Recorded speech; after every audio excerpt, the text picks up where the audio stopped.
السلام علیکم ورحمۃ اللہ وبرکاتہ۔ الحمدللہ رب العالمین والعاقبۃ للمتقین ولا عدوان الا علی الظالمین واشهد ان لا الہ الا اللہ وحدہ لا شریک لہ واشهد ان محمدا عبدہ ورسولہ صلوات اللہ وسلامہ علیہ وعلی آلہ وعلی اصحابہ ومن اہتدی بہدیہ واستنى بسنتہ الی یوم الدین وبعد۔ قال اللہ تبارک و تعالی من ذا الذی یشفع عنده الا باذنہ۔ معزز بھائیوں اور معزز ناظرین و سامعین، جیسا کہ آپ لوگوں کو معلوم ہے کہ ہر ہفتہ عقیدہ واسطیہ کی شرح یہاں کی جاتی ہے، لیکن گزشتہ 2 ہفتہ چونکہ یہاں دور علمیہ تھا اس لیے شرح نہیں ہو سکی تھی۔ آج سے دوبارہ شرح کا آغاز کیا جا رہا ہے۔ ہم اللہ تعالیٰ کے شاکر و ممنون ہیں کہ اللہ رب العالمین ہمیں اس اہم کتاب کی شرح کی توفیق دے رہا ہے۔ اللہ تعالیٰ ہمیں اپنے دین کا عقیدے کا علم حاصل کرنے کی توفیق دے، آمین رب العالمین۔ اس سے پہلے آیت الکرسی کی فضیلت اور شروع کے کچھ حصے کی آپ لوگوں کے سامنے تفسیر اور اس کا مطلب بیان کیا گیا تھا۔ آج جو حصہ میں نے پڑھا من ذا الذی یشفع عندہ الا باذنہ، اس کی شرح ہم آپ کے سامنے کرنا چاہتے ہیں۔ اس کا مطلب یہ ہے، اس آیت الکرسی کے اس جز کا، اس حصے کا جو میں نے تلاوت کیا ہے، کہ کون ہے جو اللہ رب العالمین کے پاس اللہ کی اجازت کے بغیر شفاعت کر سکے یا سفارش کر سکے۔ مطلب یہ ہے کہ نفی کی جا رہی ہے، یعنی کوئی ایسا نہیں ہے جو اللہ رب العالمین کے پاس کسی کی سفارش کرے اللہ کی اجازت کے بغیر، ایسا نہیں ہو سکتا ہے۔ اور اس سفارش کا تعلق دنیا سے نہیں بلکہ آخرت سے ہے، تو اللہ رب العالمین کی اجازت کے بغیر کوئی کسی کی سفارش نہیں کر سکتا۔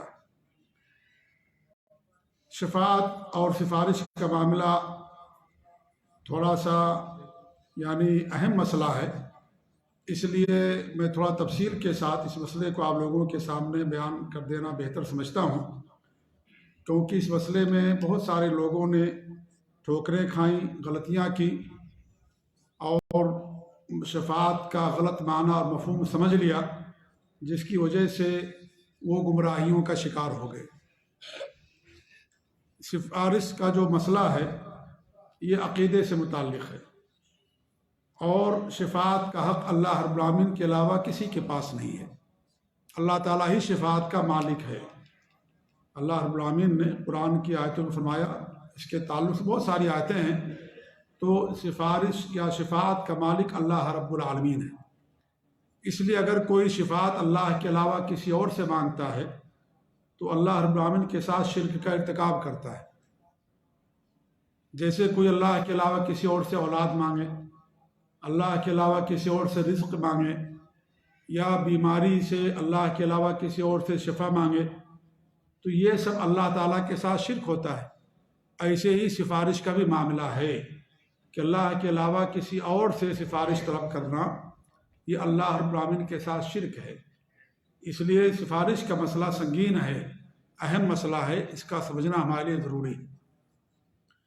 شفاعت یہ عربی لفظ ہے، اور اس کا مطلب یہ ہوتا ہے کہ فائدے یا نفع حاصل کرنے کے لیے یا نقصان دور کرنے کے لیے کسی کا واسطہ لینا، یہ سفارش کہلاتا ہے۔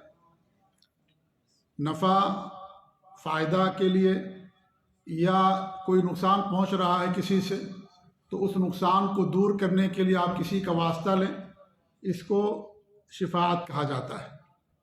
یعنی کوئی آپ کو نقصان پہنچانے والا ہے، اب آپ کسی بڑی ہستی کے پاس جائیں اور کہیں کہ فلاں بندے سے مجھے نقصان پہنچنے والا ہے، یا مجھے وہ تکلیف دینے والا ہے، یا مجھے پریشان کر رہا ہے۔ آپ کسی بڑے آدمی کے پاس جائیں اور اس کی سفارش لیں، اور وہ آدمی اس سے ملاقات کر کے یا ٹیلی فون کر کے کہہ دے کہ بھائی ان کو تکلیف مت پہنچائیے، ہم ان کو جانتے ہیں، ہمارے رشتہ دار ہیں یا ہماری معرفت میں سے ہیں، تو نقصان دور کرنے کے لیے کسی کا واسطہ لینا۔ یا نفع اور فائدے کے لیے کسی کا واسطہ لینا۔ آپ کسی کے پاس جاتے ہیں اور ان سے کہتے ہیں کہ بھئی آپ کی فلاں سے پہچان ہے اور آپ ان کو فون کر دیں یا میرے لیے سفارش کر دیں، میں محتاج ہوں، مجھے پیسہ چاہیے، یا اور میں نے فلاں کمپنی کے اندر پیپر جمع کیا ہے، میری وہاں تقرری ہو جائے، نوکری مجھے وہاں مل جائے۔ تو انسان فون کر دے یا بات کر لیں تو اس کو جو ہے نفع یا فائدے کے حصول کے لیے یہ سفارش ہے۔ تو نفع یا فائدے کے لیے کسی کا واسطہ لینا یا نقصان دور کرنے کے لیے واسطہ لینا، اس کو شفاعت یا سفارش کہا جاتا ہے۔ شفاعت کا تعلق یا تو دنیا سے ہوگا یا تو آخرت سے۔ اگر دنیا سے اس کا تعلق ہے تو اس کی دو قسمیں بنتی ہیں سفارش کی۔ ایک ہے جائز سفارش، اچھی سفارش، جس کو قرآن میں کہا گیا شفاعت حسنہ، اور اس کا مطلب یہ ہے کہ آپ کسی اچھے کام کے لیے کسی کی سفارش کر دیں۔ آپ کے پاس محتاج لوگ آئیں، آپ ان کے لیے سفارش کر دیں، یا کسی کو آپ سمجھتے ہیں کہ وہ نوکری کا حق رکھتا ہے، مستحق ہے، آپ اس کے لیے سفارش کر دیں، تو اس کو اچھی سفارش کہا جاتا ہے۔ اگر آپ یہ سفارش کریں گے تو آپ کو بھی اس کا اجر ملے گا۔ اللہ تعالیٰ کے ارشاد ہے من یشفع شفاعۃ حسنہ، جو کسی کے لیے اچھی سفارش کرتا ہے تو اللہ فرماتا ہے یکن لہ نصیب منہا، تو انہیں بھی اس میں سے اجر ملتا ہے۔ اور اللہ کے رسول صلی اللہ علیہ وسلم کہتے ہیں اشفعوا تؤجروا، یہ بخاری کی روایت ہے، سفارش کرو اجر پاؤ گے۔ یعنی اگر کوئی آدمی مستحق ہے، آپ اس کے لیے سفارش کر دیں۔ کوئی غریب مسکین آدمی آپ کے پاس آیا، اس کو مال کی ضرورت ہے، پیسے کی مدد کی ضرورت ہے، آپ کسی مالدار آدمی کے پاس بھیج دیں، جس کو آپ جانتے ہیں کہ میں فلاں آدمی آپ کے پاس بھیج رہا ہوں، محتاج ہے، میں نے تحقیق کر لی ہے، آپ اس کی مدد کر دیں، تو یہ سفارش اچھی سفارش کہی جاتی ہے۔ آپ صلی اللہ علیہ وسلم بھی کرتے تھے، آپ کے پاس مستحق لوگ آتے تھے تو آپ بھیجتے تھے صحابہ کے پاس کہ فلاں کے پاس چلے جاؤ، اور ابو بکر صدیق کے پاس یا عثمان غنی کے پاس یا کسی اور کے پاس چلے جاؤ، تو آپ باقاعدہ ان کی سفارش کرتے تھے۔ تو یہ سفارش اچھی سفارش ہے جس کا تعلق دنیا سے ہے۔ اور ایک دوسری سفارش ہے جس کو بری سفارش کہا جاتا ہے، شفاعت سیئہ۔ اس کا مطلب یہ کہ برے کام کے لیے آپ سفارش کریں، برے کام کے لیے، بری چیز کے لیے۔ آپ منصب والے ہیں، آپ کی بڑی پہنچ ہے پارلیمنٹ میں یا اس طریقے سے بادشاہوں اور وزیروں تک، آپ کے پاس کوئی آدمی آتا ہے اور کہتا کہ بھئی میں فلاں علاقے کے اندر شراب کی دکان کھولنا چاہتا ہوں، آپ سفارش کر دیجئے، مجھے لائسنس نہیں مل رہا ہے۔ تو یہ سفارش کیا ہے؟ ایسی سفارش کرنا حرام ہے، کیونکہ حرام کام کے لیے آپ سفارش کر رہے ہیں۔ یا اسلام کے کسی حکم کو نہ نافذ کرنے کے لیے کسی کے پاس سفارش کرنا، یہ ناجائز و حرام سفارش ہے۔ جیسے اسامہ بن زید کا واقعہ ہے کہ لوگ حضرت اسامہ کے پاس آئے اور قبیلے بنی مخزوم کی ایک عورت جس کا نام فاطمہ تھا، اس نے چوری کر لی تھی، تو چوری کا جرم ثابت ہو جانے کے بعد ہاتھ کاٹا جاتا شریعت کے اندر۔ چونکہ بڑے خاندان کی تھی وہ، لوگوں نے کہا کہ ہاتھ کاٹ دیا جائے گا تو اس کی ناک کٹ جائے گی، خاندان کی بڑی رسوائی اور بڑی بے عزتی ہوگی۔ تو لوگ اسامہ بن زید کے پاس آئے کہ آپ اللہ کے رسول صلی اللہ علیہ وسلم سفارش کر دیں کہ اس کے ہاتھ نہ کاٹیں۔ تو ہمارے نبی نے کیا فرمایا؟ اتشفع فی حد من حدود اللہ، اللہ تعالیٰ کے حدود کے ایک حد کے بارے میں تم مجھ سے سفارش کر رہے ہو؟ اللہ کی قسم اگر میری بیٹی فاطمہ بھی چوری کر لے تو میں بھی اس کے ہاتھ کاٹ لوں گا۔ تو یہ غلط سفارش تھی، حد شریعت کے اندر ہے۔ کوئی زنا کرے، کوئی شراب پیے، یا اس طریقے سے جس کے اندر حد رکھی گئی ہے وہ کوئی کام کرے، اس جرم کا ارتکاب کرے، اور بڑا آدمی اپنے منصب کا ناجائز فائدہ اٹھاتے ہوئے اور اس کو رکوا دے کہ اس کو سزا نہ ملے، یہ غلط ہے شریعت کے اندر، یہ حرام ہے۔ حدود کا نفاذ ہونا چاہیے، کیوں؟ اس لیے کہ حدود کا جب نفاذ ہوگا تو دنیا کے اندر امن و امان باقی رہتا ہے۔ جن ملکوں کے اندر حدود کا نفاذ نہیں ہوتا یا لوگوں کو سزائیں نہیں دی جاتی، لوگ پیسے دے کر کے چھوٹ جاتے ہیں یا اس طریقے سے ان کو سزا نہیں ملتی، وہاں زیادہ جرائم ہوتے ہیں۔ اس لیے جرائم کی روک تھام کے لیے یا جرائم کو بڑھانے کے لیے سمجھ لیجئے، جرائم میں اگر کوئی آدمی کسی کی سفارش کرتا ہے تو یہ غلط سفارش کہی جاتی ہے، حرام اور ناجائز ہے۔ اللہ رب العالمین نے فرمایا اسی آیت کے اندر جو سورہ النساء کی آیت ہے، وَمَن يَشْفَعْ شِفَاعَةً سَيِّئَةً يَكُنْ لَهُ كِفْلٌ مِّنْهَا، اگر کوئی بری سفارش کرتا ہے تو اسے بھی اس میں سے گناہ ملے گا، کیونکہ وہ ذریعہ اور سبب بنا اس برے کام کا، تو اس کو بھی گناہ ملے گا۔ تو یہ دو طرح کی سفارش ہوتی ہے دنیا کے اندر۔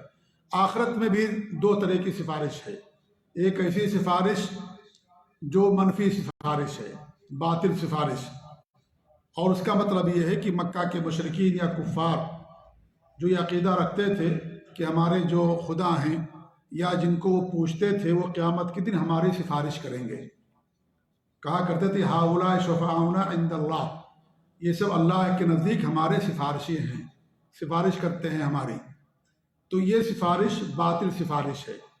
یا اس طریقے سے اگر کوئی آدمی یہ عقیدہ رکھے کہ جو شرک کرنے والے ہیں ان کے لیے سفارش کی جائے گی، یہ بھی باطل سفارش ہے، کیونکہ سفارش کے لیے دو شرط ہے۔ ایک شرط یہ ہے کہ اللہ رب العالمین کا اس آدمی سے راضی ہونا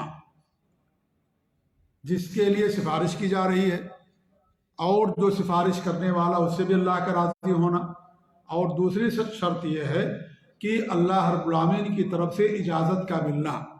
جب اجازت ملے گی تب سفارش کی جائے۔ اسی کو اللہ نے بیان کیا آیت الکرسی کے اندر، من ذا الذی یشفع عندہ الا باذنہ، کون ہے جو اللہ رب العالمین کی اجازت کے بغیر سفارش کر سکے۔ تو ایک منفی سفارش، جیسے مکہ کے مشرکین کا عقیدہ تھا کہ ہمارے معبودان باطلہ ہماری سفارش کریں گے قیامت کے دن، جیسے آج بہت سارے لوگ جو قبر پوجتے ہیں، بدعات کرتے ہیں، شرک اور خرافات کرتے ہیں، وہ اپنے ولیوں کے بارے میں، بزرگوں کے بارے میں، اپنے مرشدوں کے بارے میں عقیدہ رکھتے ہیں کہ لوگ ہماری سفارش کریں گے قیامت کے دن اور ہمیں جنت کے اندر لے جا کر کے چھوڑیں گے۔ ہم نے فلاں کا دامن پکڑا ہے، اور لوگ کہتے ہیں اگر آپ کسی کا دامن نہیں پکڑیں گے دنیا میں تو آخرت میں آپ کو نجات نہیں ملے گی۔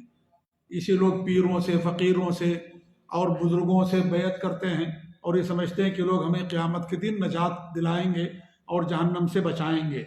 یہ جو لوگ ہیں شرک کرنے والے سے اللہ راضی نہیں ہے، نہ شرک سے راضی ہے، اور نہ ہی شرک کرنے والوں کو سفارش کی اجازت دی جائے گی۔ اللہ کے رسول صلی اللہ علیہ وسلم سے ابو ہریرہ رضی اللہ عنہ نے سوال کیا تھا، من اسعد الناس بشفاعت کے یوم القیامہ، قیامت کے دن آپ کی سفارش کا کون زیادہ حقدار ہے یا خوش نصیب کون ہے جسے قیامت کے دن آپ کی سفارش ملے گی؟ تمہارے میں نے کیا فرمایا؟ من قال لا الہ الا اللہ خالصا بقلبہ، جس نے خلوص دل سے لا الہ الا اللہ کہا اس کے لیے میری سفارش حلال ہوگی۔ خلوص دل کا مطلب یہ ہے کہ اس نے کلمے کے تقاضوں کو پورا کیا، صرف زبان سے ادا نہیں کیا، ادا کرنے کے بعد جو اس کلمے کے تقاضے ہیں ان کو پورا بھی کیا، توحید پر رہا، شرک نہیں کیا، سنت پر قائم رہا، بدعات خرافات نہیں کیا، ان تمام شرطوں کو اس نے پورا کیا، دین پر مکمل عمل کیا، شرک سے اجتناب کیا، تو ایسے لوگوں کے لیے سفارش کی جائے گی۔ اللہ کے رسول صلی اللہ علیہ وسلم ایسے لوگوں کے لیے سفارش کریں گے۔ تو ایسی سفارش کے لیے شرط یہ ہے کہ جس کے لیے سفارش کی جا رہی ہو اللہ اس سے راضی ہو، اور جو شرک کرنے والا ہوگا اللہ تعالیٰ اس سے راضی نہیں ہوگا، اور جو سفارش کرنے والا اس سے بھی اللہ راضی ہو۔ لہذا جو شرک کرنے والے لوگ ہیں اللہ تعالیٰ ان سے راضی نہیں ہوگا، کیونکہ وہ خود جہنم کے اندر جائیں گے شرک کرنے والے، تو پھر سفارش کیسے کریں گے جنت کی؟ جو خود جہنم کے اندر جائے، کیونکہ اللہ رب العالمین نے مشرکین پر جنت حرام کر دی۔ جو مشرکین ہیں اگر انہوں نے توبہ نہیں کیا، شرک پر ان کی وفات ہوگی تو ہمیشہ ہمیشہ جہنم کے اندر وہ رہیں گے۔ تو جو خود جہنم میں رہے گا وہ جنت میں جانے کی کیسے سفارش کر سکتا؟ نہیں کر سکتا نا، کوئی سوال ہی نہیں پیدا ہوتا ہے۔ خود جہنم کے اندر دوسروں کے لیے جنت کی سفارش، وہ اپنے آپ کو نہیں بچا سکتا، دوسروں کو کیا بچائے گا؟ تو یہ جو لوگ شرک کرنے والے ہیں ان کے لیے سفارش نہیں ہوگی۔ اللہ نہ ایسے لوگوں سے راضی ہوگا، نہ اللہ تعالیٰ ایسے لوگوں کو اجازت دے گا، کیونکہ اللہ رب العالمین نے ایسے لوگوں پر جنت کو حرام کر دیا۔ اس لیے ہم بار بار آپ لوگوں سے کہتے ہیں بھائی کہ شرک سے بچنا ضروری ہے۔ یہ خطرناک جرم ہے، یہ بہت بڑا گناہ ہے، یہ اتنا بڑا گناہ ہے کہ جنت حرام ہو جاتی ہے ایسے لوگوں پر۔ ایسے لوگ ہمیشہ ہمیشہ جہنم کے اندر رہیں گے۔ اسی لیے توحید کا ذکر ہمیشہ کیا جاتا ہے، شرک سے ڈرنے کی ہمیشہ تلقین کی جاتی ہے بار بار۔ کیوں؟ کیونکہ یہ سب سے بڑا گناہ ہے، یہ بہت خطرناک گناہ ہے یہ۔ اسی اللہ رب العالمین قرآن کے اندر آپ دیکھیں جگہ جگہ اللہ رب العالمین توحید کی فضیلت، اس کی اہمیت، اس کے فائدے اور اس کا اجر، اور جو شرک کرنے والے ہیں ان کے لیے جہنم کی وعید اور شرک کے بارے میں کتنا سخت گناہ ہے، اللہ نے بار بار اس کو بیان کیا ہے۔ کیوں بیان کیا ہے؟ اس لیے کہ اس سے لوگ دوری اختیار کریں۔ جو چیز زیادہ اہم ہوتی ہے اس کو بار بار بیان کیا جاتا ہے تاکہ لوگ متنبہ ہو جائیں اور اپنے آپ کو شرک سے بچا کر کے رکھیں۔ تو شرک کرنے والوں کے لیے سفارش نہیں ہوگی، چاہے وہ تہجد گزار ہی کیوں نہ ہو، چاہے وہ زندگی میں 100 حج کر لے، چاہے اس کی پیشانی پر سجدے کے نشانات ہی کیوں نہ ہو، چاہے وہ قرآن کا حافظ ہی کیوں نہ ہو، چاہے وہ بڑا محدث اور مفسر ہی کیوں نہ ہو، جیسا بھی اگر وہ شرک کرنے والا ہے تو ایسی صورت میں اس کے لیے نہ سفارش ہوگی نہ وہ کسی کے لیے سفارش کر سکتا ہے، کیونکہ سفارش کے لیے اولین شرط یہ ہے کہ انسان توحید پر قائم ہو، شرک سے محفوظ ہو۔ شرک نہ کرنے والا، اگر شرک ہوگا کرنے والا تو اللہ تعالیٰ اسے معاف نہیں کرے گا۔ جب اسے نہیں معاف کرے گا تو جس کے لیے وہ سفارش کرے گا اس کو کیسے معاف کیا جائے گا؟ اور ایسے لوگوں کی اجازت بھی کبھی نہیں ملے گی۔ اس لیے بنیادی شرط ہے انسان کا شرک سے بچنا۔ جی، اس لیے انسان کو کبھی دھوکے میں نہیں آنا چاہیے، کسی کی نماز دیکھ کر کے، کسی کا روزہ دیکھ کر کے، لمبی داڑھی دیکھ کر کے، سجدے پر پیشانی پر سجدے کے نشانات دیکھ کر کے نہیں۔ اصل چیز کیا ہے کہ انسان توحید پر رہے، شرک سے محفوظ رہے، یہ اصل چیز ہے۔ کیوں؟ اس لیے کہ اگر کوئی آدمی مان لیجئے گناہ بھی کیا لیکن شرک نہیں کیا وہ تو جنت کے اندر ضرور جائے گا، لیکن ایک آدمی زندگی بھر اس نے زنا نہیں کیا، زندگی بھر جھوٹ نہیں بولا، اور زندگی بھر تہجد اس نے پڑھا، ایک تہجد اس کی کبھی نہیں چھوٹی، لیکن وہ شرک کرتا ہے تو کبھی جنت کے اندر نہیں جائے گا۔ خوارج کے بارے میں اللہ کے رسول نے کیا فرمایا؟ کوئی جہنم کے کتے ہوں گے، سب سے زیادہ عبادت کرنے والے تھے خوارج۔ ابھی دورہ ہوا نا خوارج کے بارے میں یا جو ہے اخوانیت کے بارے میں، اس کے اندر بہت ساری باتیں آئیں، اور ہمارے بھی نے فرمایا کہ ان کی نمازوں کے سامنے اپنی نمازوں کو حقیر جانو گے۔ وہ قرآن بہت پڑھیں گے لیکن قرآن حلق سے نیچے نہیں اترے گا، یعنی قرآن پر ان کا عمل نہیں ہوگا، صرف قرآن پڑھیں گے زبان سے۔ جیسے لوگ صرف زبان سے کلمہ کہہ دیتے ہیں، کلمے کے تقاضوں کے مطابق عمل نہیں کرتے، اسی وہ بھی ہوں گے۔ تو آپ نے کہا کہ وہ جہنم کے اندر جائیں گے، کیا ان کی نماز، قرآن کا پڑھنا، روزہ رکھنا، تہجد گزاری کیا ان کو جہنم سے بچا سکی؟ نہیں بچا سکی۔ بات سمجھ آ رہی آ رہی ہے؟ اس لیے توحید میرے بھائی بہت عظیم دولت ہے۔ یہ سب سے بڑا خوش نصیب بندہ دنیا کے اندر وہی ہے جو موحد ہے اور شرک کرنے والا نہیں ہے۔ توحید سے بڑی کوئی دولت نہیں ہے۔ جی ہاں، اگر انسان کے پاس اسلام تو ہے نام کا، لیکن اسلام کی بنیاد اور روح، اس کی جان توحید ہی نہیں ہے تو پھر اس اسلام کا کوئی فائدہ نہیں ہے۔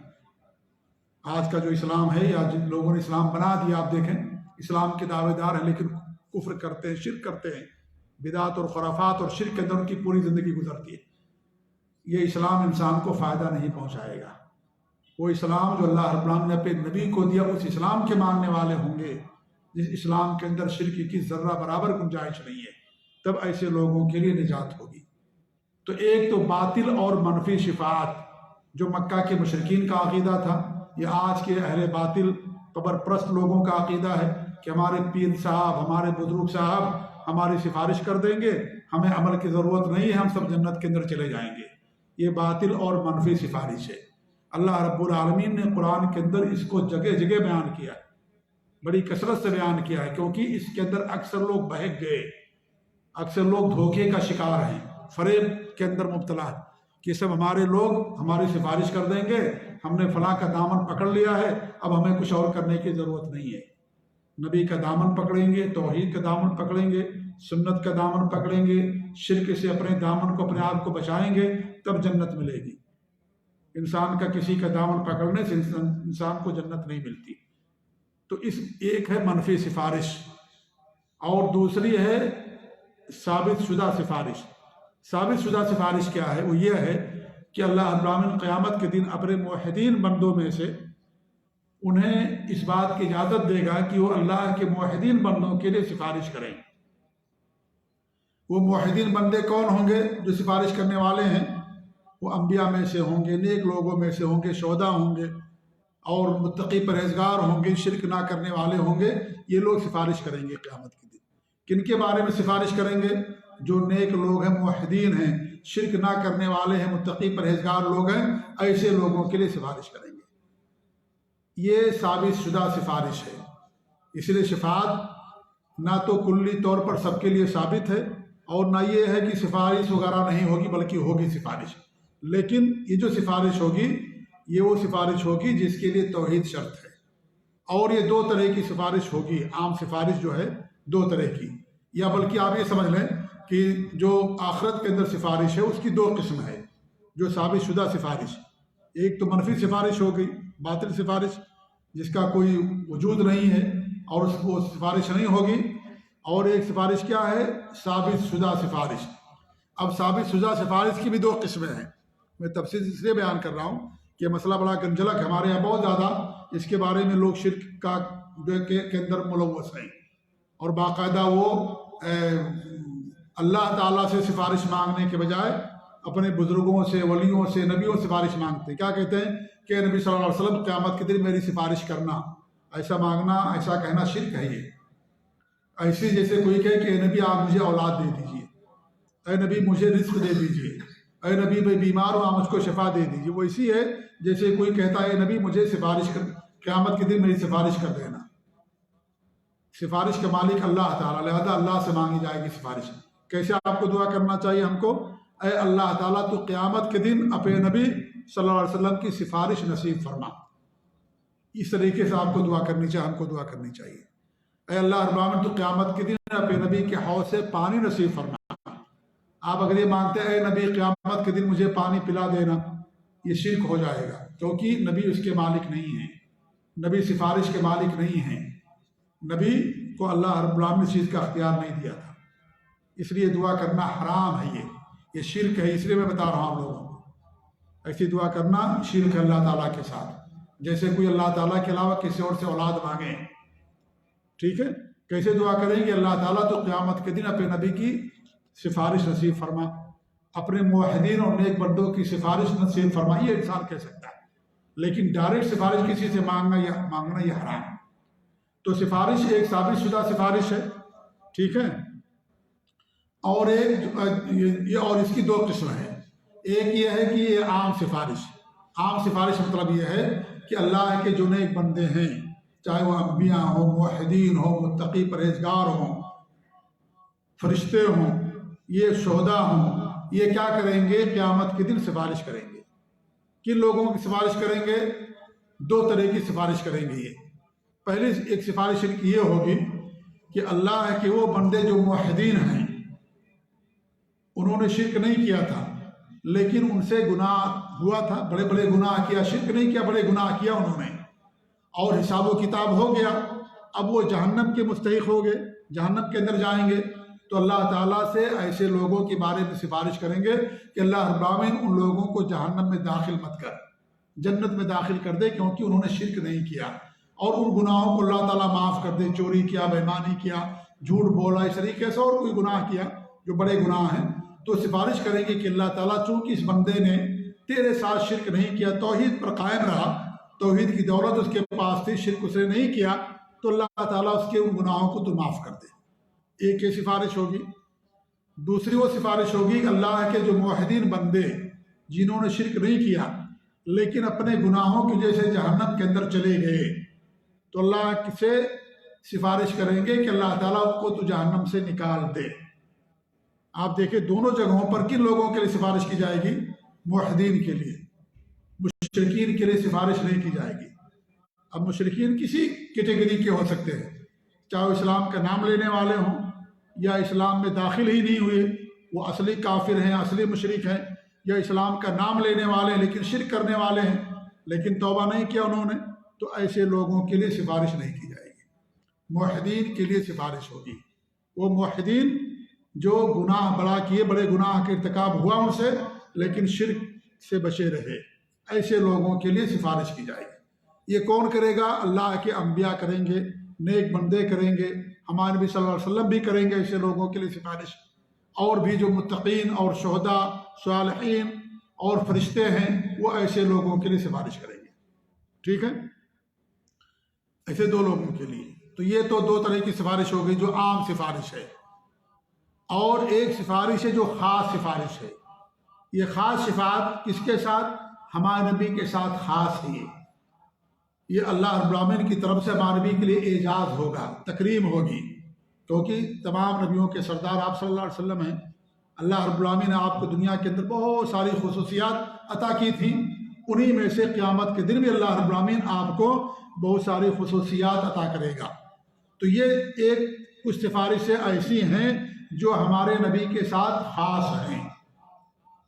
وہ سفارش کوئی اور نہیں کر سکتا ہے. اور وہ 4 طرح کی سفارشیں ہیں جو ہمارے نبی کے ساتھ خاص ہیں. ٹھیک ہے، کون ہے سفارش؟ پہلی سفارش کون سی ہے بتائیے آپ لوگ؟ اس سے پہلے ذکر ہو چکا ہے کتاب التوحید کے درس میں. جی تقریباً زیادہ دن نہیں گزرا عرصہ. جی 4 سفارش کون سی ہے؟ چلیے کوئی ایک ہی بتا دیجیے آپ لوگ. ہاں یہ بھی ایک ہے جو آئے گا ابھی، چچا کے لیے سفارش. پہلی سفارش کیا ہے؟ شفاعت عظمیٰ. کچھ لوگ سو رہے ہیں، ہماری بات شاید نہیں سن پا رہے ہیں، شاید انہیں جواب معلوم ہوگا لیکن سونے کی وجہ سے وہ لوگ جواب نہیں دے پا رہے. بہرحال پہلی سفارش کیا ہے؟ شفاعت عظمیٰ، جس کو مقام محمود کہا جاتا ہے. شفاعت عظمیٰ یہ ہے کہ میدان محشر میں آپ صلی اللہ علیہ وسلم سفارش کریں گے کہ اللہ تعالیٰ تو سب کا حساب و کتاب لے لے. یہ ہمارے نبی کے ساتھ خاص ہے. اللہ نے فرمایا سورہ اسراء کے اندر وَيَبْعَثْكَ رَبُّكَ مَقَامًا مَحْمُودًا، اللہ تعالیٰ آپ کو مقام محمود عطا کرے گا. یہ مقام محمود کیا ہے؟ مقام کہتے ہیں جگہ کو، محمود جس کی تعریف کی جائے. تو ایسی جگہ جہاں ہمارے نبی صلی اللہ علیہ وسلم اللہ کی تعریف کریں گے، اس لیے اس کو مقام محمود کہا جاتا ہے. یہ بھی ہمارے نبی کے ساتھ خاص ہے مقام محمود. اللہ تعالیٰ آپ کو قیامت کے دن یہ مقام عطا کرے گا. آپ لوگوں کو واقعہ معلوم، پوری حدیث بخاری مسلم کی ہے کہ سب لوگ نفسی نفسی کے عالم میں ہوں گے. لوگ حضرت آدم علیہ السلام کے پاس جائیں گے، کہیں گے چلیے سفارش کر دیجیے، انکار کر دیں گے. کہیں گے نور علیہ السلام کے پاس جاؤ، پہلے رسول ہیں، ان کے پاس آئیں گے، وہ بھی انکار کر دیں گے. کہیں گے ابراہیم علیہ السلام کے پاس جاؤ، وہ بھی انکار کر دیں گے. موسیٰ علیہ السلام کے پاس جاؤ، وہ کہیں گے، وہ بھی انکار کر دیں گے. کہیں گے عیسیٰ علیہ السلام کے پاس جائیے، وہ بھی انکار کر دیں. کہیں گے اللہ کے رسول صلی اللہ علیہ وسلم جو آخری نبی ہیں محمد صلی اللہ علیہ وسلم کے پاس جائیے. پھر لوگ ہمارے نبی کے پاس آئیں گے، اللہ کے رسول صلی اللہ علیہ وسلم اللہ کے دربار میں آئیں گے، اللہ کے سامنے سجدہ ریز ہوں گے، اللہ کی خوب تعریف کریں گے. یہ مقام محمود ہے. پھر اللہ تعالیٰ کہے گا اے نبی صلی اللہ علیہ وسلم آپ سر اٹھائیے، آپ جو سوال کریں گے دیا جائے گا، جن کے بارے میں سفارش کریں گے، جو سفارش کریں گے سفارش قبول کی جائے گی. تو ہمارے نبی صلی اللہ علیہ وسلم کہیں گے اللہ تعالیٰ ان تمام لوگوں کا، پوری مخلوق کا تو حساب لے لے. اس کو شفاعت عظمیٰ، سب سے بڑی سفارش. جب تک ہمارے نبی سفارش نہیں کریں گے کسی کا حساب کتاب نہیں ہوگا. ہمارے نبی کے بعد سفارش کے بعد حساب و کتاب ہوگا. جی اس کو شفاعت عظمیٰ ہمارے نبی کے ساتھ خاص ہے. آپ رحمت للعالمین ہیں، اس لیے آپ کی رحمت کا فائدہ انسان کو آخرت میں بھی پہنچے گا. سب نفسی نفسی پریشانی مصیبت کے عالم میں ہوں گے، لیکن جب ہمارے نبی صلی اللہ علیہ وسلم اللہ تعالیٰ سے کہیں گے تو پھر اللہ رب العالمین آپ کے کہنے پر سب کا حساب و کتاب لے گا. یہ پہلی سفارش ہو گئی.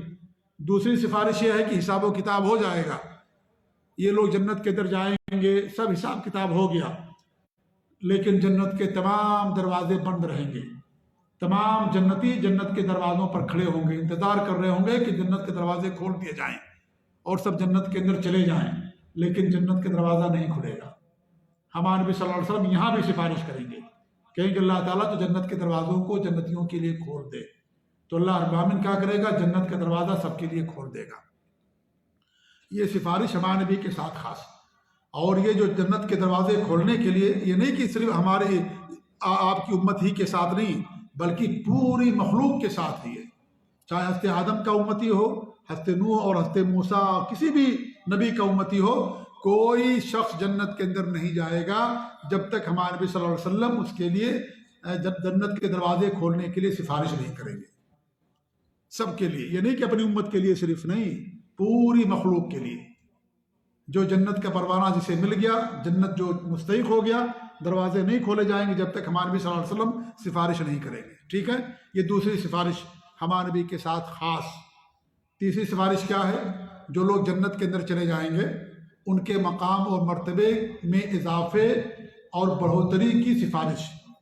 کہ اللہ تعالیٰ تو ان کے مقام کو اونچا کر دے، ان کے مقام کو بڑھا دے اور اونچا کر دے، ان کے لیے ہمارے نبی صلی اللہ علیہ وسلم سفارش کریں گے۔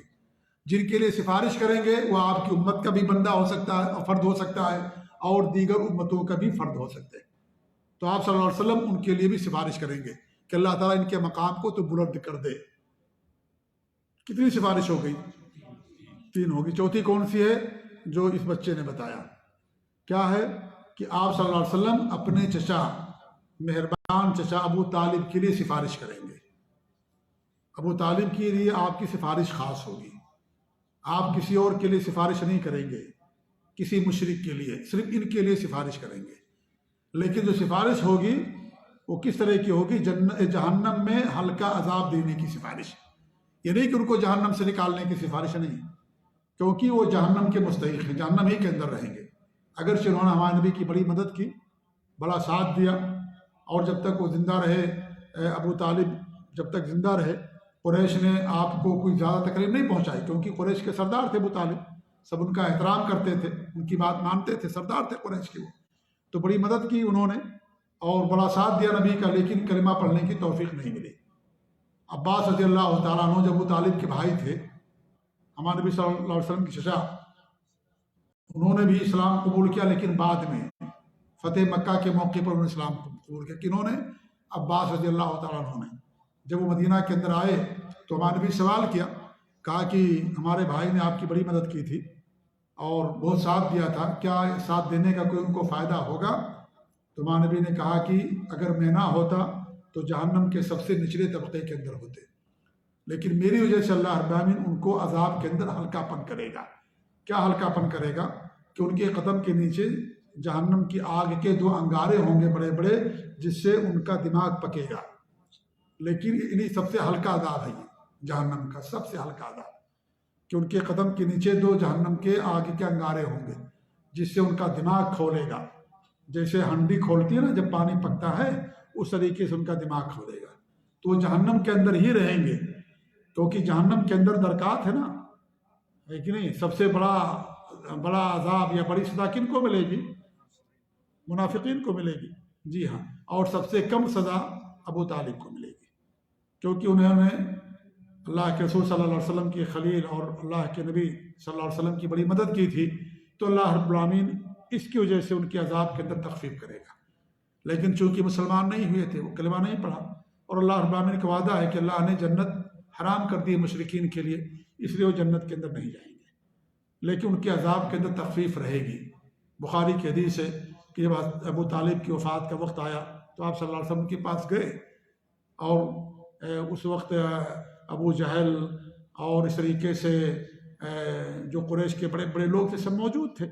ہمارے نبی نے کہا کہ پڑھ لو کلمہ آخر وقت میں، اور میں آپ کے لیے سفارش کروں گا اللہ تعالیٰ کے ہاں، دلیل کے طور پر پیش کروں گا کہ انہوں نے کلمہ پڑھ لیا تھا، اور وہ پڑھنا چاہ رہے تھے، لیکن جو بڑے بڑے لوگ تھے انہوں نے منع کر دیا، کہا آخر وقت میں اپنے والد عبد المطلب کے دین سے پھر جاؤ گے۔ اسی لیے ہم کہتے ہیں کہ اچھے لوگوں کی صحبت میں انسان کو رہنا چاہیے، برے لوگوں کی، کافروں کی صحبت میں یا ان کے ساتھ رہنے کی وجہ سے گویا کہ ان کو توفیق نہیں ملی۔ کہنا چاہتے تھے وہ کہ کلمہ پڑھنا چاہ رہے تھے، لیکن توفیق نہیں ملی ان کو۔ یہ اللہ تعالیٰ کی حکمت، اللہ تعالیٰ بہتر جاننے والا ہے۔ ہمارے نبی نے دعا بھی کی، بار بار دعا کی کہ اللہ تعالیٰ ان کو ایمان کی، اسلام لانے کی توفیق دے دے، لیکن اللہ کی مرضی، اللہ حکیم و خبیر ہے، اللہ نے توفیق نہیں دی ان کو۔ لیکن ہمارے بھی جن کے بارے میں دعا کر دی، اللہ نے ان کو توفیق دے دی، ہے کہ نہیں ہے؟ غزوہ احد کے موقع پر آپ نے چند لوگوں کا نام لے کر کے بد دعا کی تھی کہ اللہ تعالیٰ جو ہے تو ان کو برباد کر دے، جنہوں نے آپ کو تکلیف پہنچائی۔ غزوہ احد میں آپ کی پیشانی کو چوٹ آئی، آپ کے دانت بھی توڑے گئے، تو آپ نے باقاعدہ ان کا نام لے کر کے دعا کیا۔ جی ہاں، 2-3-4 لوگ تھے، بڑے یعنی قریش کے سرداروں میں سے تھے، بڑے لوگوں میں سے تھے۔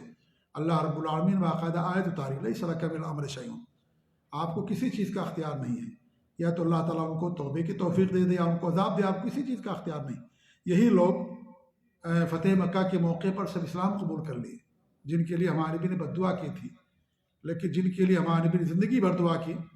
اللہ تعالیٰ کی حکمت اللہ تعالیٰ جاننے والا ہے، اسے سمجھ میں آتا ہے کہ اللہ رب العالمین کی ذات کتنی بڑی ذات ہے، توحید کتنی اہم چیز ہے۔ جی ہاں، کہ اللہ کہ ان کو توفیق نہیں ملی کلمہ پڑھنے کی، چاہتے تھے کلمہ پڑھ لیں لیکن ابن ابی امیہ، ابو جہل اور اس طریقے سے بڑے بڑے لوگ تھے، انہوں نے کہا کہ آخر وقت میں اپنے اپنے والد کے دین سے پھر جاؤ گے۔ اس کے بعد انہوں نے جب آخری بات کہی انا اموت علی دین عبد المطلب، یہ کہہ کر کے ان کی وفات ہوگی، میں عبد المطلب کے دین پر مر رہا، یعنی شرک پر اور کفر کے دین پر مر رہا۔ بخاری مسلم کی روایت ہے، تو اس سے معلوم ہوا کہ ان کی وفات کفر اور شرک پر ہوئی تھی، لیکن ان کی مدد کرنے کی وجہ سے اللہ رب العالمین ان کے عذاب کے اندر تخفیف کرے گا، تو ان کو جہنم سے نکالنے کی سفارش نہیں کی جائے گی، بلکہ عذاب میں ہلکا پن کی سفارش کی جائے گی ان کے ان مدد کی بنا پر۔ تو یہ بھی ہمارے نبی کے ساتھ یہ سفارش خاص ہے کہ ابو طالب کے لیے سفارش کریں گے اور کسی اور کے لیے سفارش نہیں کریں گے۔ تو یہ ہمارے نبی کے ساتھ 4 سفارشیں خاص ہو گئیں۔ تو ہمارے نبی صلی اللہ علیہ وسلم قیامت کے دن کتنی سفارش کریں گے؟ جی 4 ہی کریں گے بس؟ جی کتنی کریں گے؟ ہاں کتنی سفارش کریں گے؟ 6 کریں گے بھیا، 6 سفارش کریں گے نا، 4 تو ہمارے نبی کے ساتھ خاص ہے، باقی 2 سفارش سب کریں گے، تمام انبیاء کریں گے، اس میں ہمارے نبی صلی اللہ علیہ وسلم بھی ہیں، ہے کہ نہیں؟ تو 6 طرح کی سفارش ہمارے نبی صلی اللہ علیہ وسلم قیامت کے دن کریں گے۔ 4 تو ہمارے نبی کے ساتھ خاص ہے، اس میں کوئی شامل نہیں ہوگا، یہ اللہ کی طرف سے انعام اور ہمارے نبی کی خصوصیات میں سے ہے، یہ منصب کسی کو نہیں ملے گا، قیامت کی ہمارے نبی کو صرف حاصل ہوگا۔ باقی 2 سفارش جو میں نے اس سے پہلے بیان کیا کہ موحدین کے لیے کیا کہ جو جہنم میں جانے کی یعنی گناہوں کی وجہ سے جہنم میں جانے کے حقدار ہوں گے تو ان کے لیے سفارش کی جائے گی کہ اللہ تعالیٰ ان کو جہنم میں مت داخل کر۔ نمبر 2، جو موحدین جہنم میں چلے گئے اپنے بڑے گناہوں کی وجہ سے، ان کے لیے سفارش کی جائے گی کہ اللہ تعالیٰ ان کو جہنم سے نکال دے۔ یہ 2 سفارش ایسی ہے جو تمام انبیاء کریں گے، اللہ کے نیک بندے کریں گے، فرشتے کریں گے، موحدین کریں گے، صلحاء کریں گے، شہداء کریں گے، لیکن شرط یہ ہے، اس سفارش کی 2 شرطیں ہیں جس کو اللہ رب العالمین نے اس قرآن کی آیت کریمہ میں پیش کیا ہے۔ وَكَم مِّن مَلَكٍ فِي السَّمَاوَاتِ لَا تُغْنِ شَفَاعَتُهُمْ شَيْئًا إِلَّا مِن بَعْدِ أَن يَأْذَنَ اللَّهُ لِمَن يَشَاءُ وَيَرْضَىٰ۔ وہ 2 شرط ہے، ایک تو اللہ تعالیٰ کا راضی ہونا، کس سے؟ سفارش کرنے والے سے بھی، اور جس کے لیے سفارش کی جا رہی اس سے اللہ کا راضی ہونا، نمبر 1۔ نمبر 2، سفارش کے لیے اللہ تعالیٰ کی طرف سے اجازت کا ملنا، خصوصی اجازت چاہیے اس دن، قیامت کے دن اللہ کی طرف سے، ہاں آپ سفارش کیجئے، اب آپ کو اجازت دی جا رہی ہے۔ ایک عام اجازت ہے، وہ عام اجازت کافی نہیں ہوگی، اس دن بھی سفارش کی ضرورت پڑے گی۔ جب اللہ تعالیٰ کہے گا ہاں اب میں اجازت دے رہا کرو سفارش، تب انبیاء کرام سفارش کریں گے، اس دن خصوصی اجازت۔ اس کو مثال سے یہ سمجھے جیسے آدمی جو ہے گھر کے اندر جاتا کسی کے اور اس کو جانے کی اجازت ہے گھر میں، لیکن جب دروازے پہ پہنچتا ہے تو دروازہ کھٹکھٹاتا دوبارہ اجازت لیتا ہے، یہ خاص اجازت ہوتی ہے۔ پہلے سے مان لیجئے ٹائم ہے، آپ کو کہا گیا کہ ہاں بھائی آپ سے میں ملاقات کرنے کے لیے آ رہا ہوں، آئیے۔ دروازے پر آپ پہنچے، دروازہ کھٹکھٹائیں گے، جب وہ دروازہ کھولیں گے اجازت دیں گے، ان کا دروازہ کھولنا ہی اجازت دینا ہوتا ہے، تب وہ جا کر کے گھر میں داخل ہو سکیں گے۔ اسی لیے شریعت میں ہے نا کہ بھائی اجازت لو پہلے، اگرچہ عام اجازت ہے آپ کے پاس، لیکن پھر بھی جانے سے پہلے، گھر میں داخل ہونے سے پہلے اجازت لیجیے، یہ خاص اجازت ہوتی ہے۔ تو ایسے اگرچہ اجازت ہے اللہ کی انبیاء کے لیے کہ انبیاء کرام قیامت کے دن سفارش کریں گے موحدین کے لیے، لیکن اس دن قیامت کے دن خاص اجازت جب ملے گی تب سفارش کریں گے۔ اللہ نے فرمایا اسی بات کو، وَكَم مِّن مَلَكٍ فِي السَّمَاوَاتِ وَالْأَرْضِ وَكَم مِّن مَلَكٍ فِي السَّمَاوَاتِ، کتنے ایسے فرشتے ہیں آسمانوں میں، لا تغنی شفاعتهم شیئا، ان کی سفارش کچھ کام نہیں آ سکے گی، الا من بعد ان یاذن اللہ، مگر اس کے بعد کہ اللہ تعالیٰ اجازت دے، لمن یشاء ویرضی، جن کے لیے چاہے اور جن سے اللہ راضی ہو۔ یہاں اجازت اور رضامندی دونوں کو اللہ رب العالمین نے ایک ساتھ بیان کر دیا ہے، تو 2 شرطیں ہو گئی۔ اور جو آیت الکرسی ہے اس میں ایک شرط بیان کی گئی، کون سی شرط بیان کی گئی ہے؟ جی اجازت، اس آیت میں صرف ایک شرط بیان کی گئی۔ قرآن کی کچھ آیتوں میں ایک شرط بیان کی گئی اجازت، کچھ آیتوں میں صرف رضامندی بیان کی گئی ہے، کچھ آیتیں ایسی جس میں دونوں شرطوں کو اللہ نے ایک ساتھ بیان کر دیا ہے۔ جو آیت میں نے پڑھی اس میں دونوں شرطوں کو اللہ نے ایک ساتھ بیان کر دیا۔ اس سے معلوم ہے کہ دو شرط چاہیے، ایک تو اللہ تعالیٰ کی اجازت کا ملنا، نمبر دو اللہ تعالیٰ کا راضی ہونا۔ اللہ کن سے راضی ہوگا؟ اللہ کن کو اجازت دے گا؟ توحید والوں سے راضی ہوگا اور توحید موحدین کو اجازت دے گا۔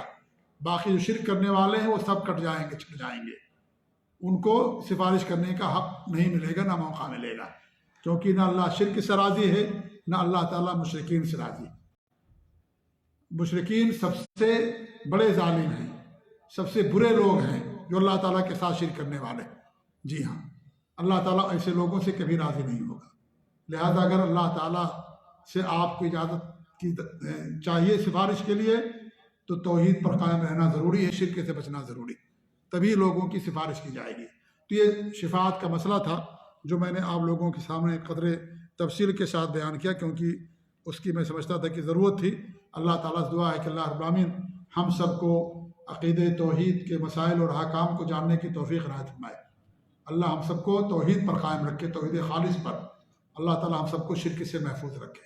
آج بہت سارے لوگ شرک کرتے ہیں اس باب کے اندر بھی، سفارش کے مسئلے کے اندر بھی۔ آپ دیکھیں کہ دعائیں کرتے ہیں لوگ، اے نبی سفارش کر دینا، اے نبی ہم آپ کی سفارش چاہتے ہیں، اے فلاں پیر صاحب میری سفارش کر دینا۔ یہ سب لوگ کہتے ہیں، سب شرک حرام ہے ایسا کہنا۔ جی ہاں، آپ اللہ تعالیٰ سے مانگیے کہ اللہ تعالیٰ تو قیامت کے دن ہمیں اپنے نبی کی سفارش نصیب فرمائے، اس طریقے سے انسان دعا کرے تو اللہ رب العالمین ہم سب کو شرک سے محفوظ رکھے، آمین۔ وصلی اللہ علی محمد وعلی آلہ وصحبہ اجمعین، وجزاکم اللہ خیر، السلام علیکم ورحمۃ اللہ وبرکاتہ۔